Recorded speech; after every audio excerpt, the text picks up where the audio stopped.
Oh man, these are huge goats.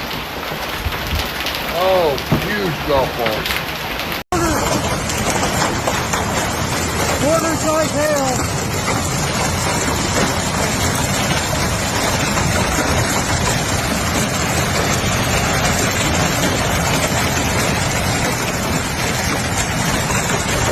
Oh man, golf ball size.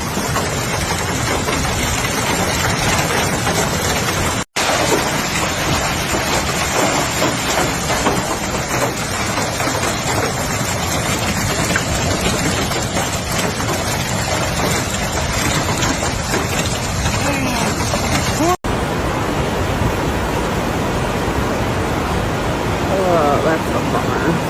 Oh, bad hail. Oh no. Poor truck. Power wash.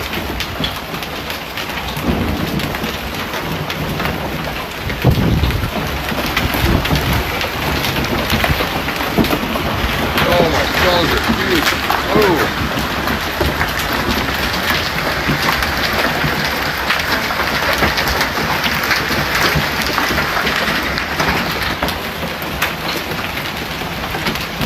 On the evening, a violent summer supercell roared across northern Texas and into parts of Arizona, unleashing one of the most damaging hailstorms in recent memory. The storm cell began developing rapidly over the Texas Hill Country, its energy fueled by sweltering heat and moisture-rich air. Within hours, it grew into a severe thunderstorm system, stretching from Granbury through Kerrville and extending into the high plains of northern Arizona. What followed was a relentless bombardment of baseball-sized hailstones, some measuring between 4 and over 5 inches in diameter, slamming into neighborhoods, vehicles, and open landscapes with a force that many residents compared to being under artillery fire. In Granbury, Texas, roughly 40 miles southwest of Fort Worth, the sound was deafening. First responders on duty described it as if the sky was dropping bombs. Paramedic Lydia Torres recounted how the hailstones pounded the roof of her ambulance with such intensity that the vehicle shook and the windshield cracked instantly. It sounded like bombs were hitting the top. You could see glass shatter everywhere, she recalled. Across the city, windows imploded under the force, siding on homes was shredded, and metal roofs were dented beyond repair. Dozens of houses suffered severe roof breaches, skylights shattered, and entire sections of shingles were stripped away. Farther west in Kerrville, the destruction was just as severe. Locals reported that the largest hailstones repeatedly punched through rooftops and even tore Quarter-size hail.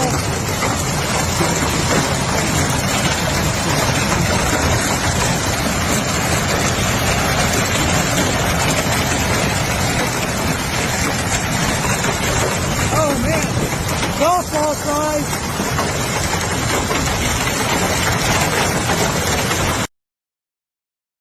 of hailstones, resembling frozen riverbeds. Vehicles were peppered with dents, shattered glass littered parking lots, and roofing materials had been torn from buildings by a combination of hail impacts and strong downdrafts. In some neighborhoods, hail piled up over 6 inches deep, making roads temporarily impassable until city crews could begin cleanup. Emergency services were quickly stretched thin across the entire storm corridor.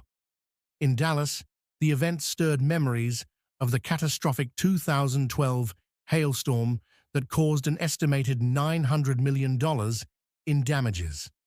While full damage assessments from this latest outbreak are ongoing, early reports suggest that the combined economic losses across Texas and Arizona could easily run into the tens of millions. The insurance industry warned that the number of claims would likely surge in the coming weeks as property owners discover the extent of roof and siding damage. Meteorologists explained that the storm's destructive potential came from a rare alignment of atmospheric conditions. The air mass over the Texas Hill Country had extreme instability, with updrafts strong enough to keep hailstones suspended long enough to grow to enormous sizes. Forecast data from AccuWeather confirmed that at least one stone measured close to 6 inches, just shy of Texas's all-time state record of 6.42 inches set in 2021. Such giant hailstones carry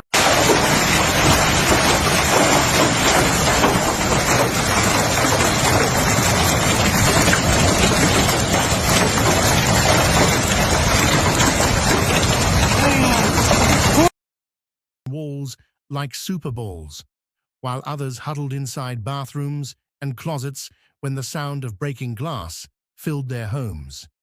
Standard residential windows, and even many double-paned units, proved no match for the impact force.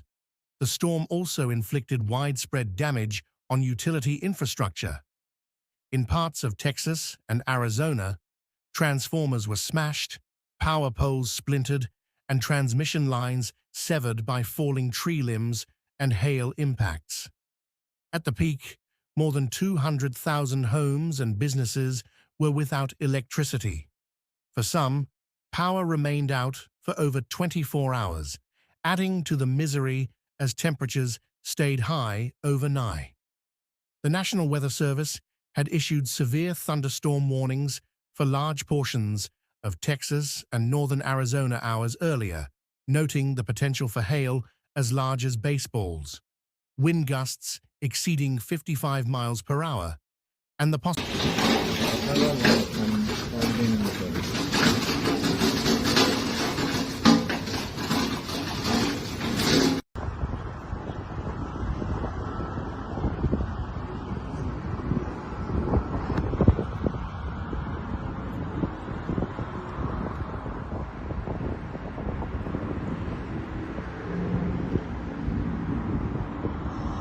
in advance.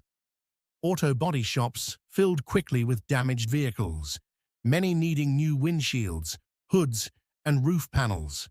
Families worked to salvage belongings from water-damaged rooms, placing tarps over gaping roof holes. Volunteers moved through neighborhoods, helping elderly residents sweep glass from floors and yards.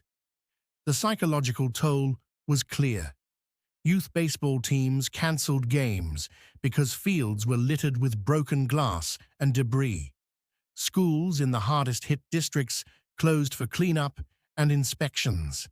Daycare centers patched leaking ceilings in classrooms. Social media was flooded with pictures of hailstones next to soda cans for scale, and videos capturing the deafening roar of the storm as it passed overhead.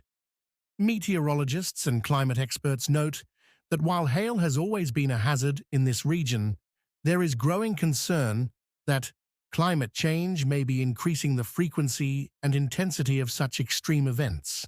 A warmer atmosphere can store more moisture, and when combined with strong instability, the result can be storms capable of producing larger hailstones more often. Some city officials are now discussing stricter building codes, subsidies for hail-resistant roofing, and better public alert systems to help minimize damage and risk in the future. Early financial impact estimates suggest that repairs to homes, businesses, and vehicles could total well into the tens of millions of dollars. While no fatalities have been reported, several residents suffered minor injuries from flying glass and debris. Emergency responders stress that the outcome could have been far worse had the storm struck a more densely populated area during peak outdoor activity. As cleanup continued over the next few days, piles of melting hail still lingered in shaded areas, a reminder of nature's brute force. Pickup trucks carrying ladders and repair materials became a common sight, and hardware stores saw a surge in sales of plywood, tarps, and roofing nails. Insurance adjusters fanned out across the state, documenting the damage for thousands of claims. This hailstorm, though lasting only a short time in any given location, left a long trail of damage and disruption. For residents of Texas and Arizona,